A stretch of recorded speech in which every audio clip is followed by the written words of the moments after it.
அன்பான தேவதை தொலைக்காட்சி நேயர்களே, உங்கள் அனைவருக்கும் என்னுடைய பணிவான வணக்கம். நேயர்களே, நாம் நாளும் ஒரு திருக்குறள் என்ற நிகழ்விலே சந்திக்கின்றோம். இன்றைக்கு ஒரு குறள் பார்ப்போமா? நன்றியில் செல்வம் என்ற அதிகாரத்தில் இருந்து 1010வது குறளை இன்றைக்கு பார்க்கிறோம்.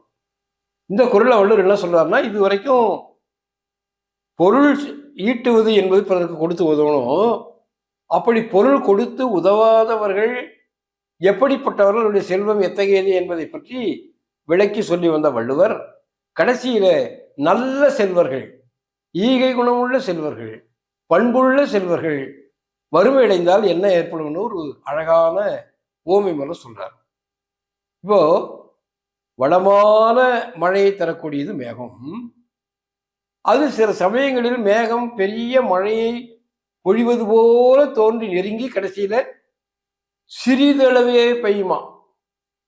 அந்த மாதிரி நல்ல குணமுடைய பண்புள்ள செல்வர்கள், சீருடை செல்வர், பண்பாளர்களான செல்வர்கள் சிறிதளவு வறுமை அடைந்தால் அது எப்படிப்பட்டது என்றால், வளமான மழையை தரக்கூடிய மேகம் சிறு சிறு துளிகளை கொட்டினால் எப்படி இருக்குமோ அதை போன்றது.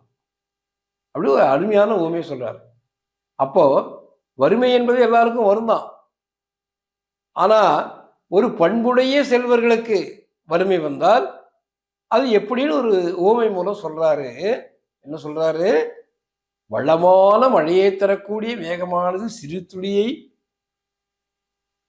சின்ன தூறலை வழங்கினால் எப்படியோ அப்படிப்பட்டது வளமான நல்ல பண்புடைய செல்வர்கள் சிறிதளவு வறுமை அடைவது இந்த சிறு தூறல் பெய்வதை போன்றது அப்படின்றார்.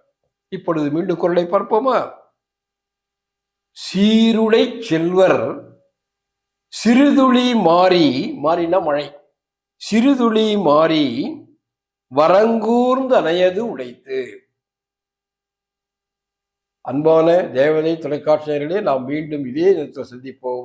நன்றி, வணக்கம்.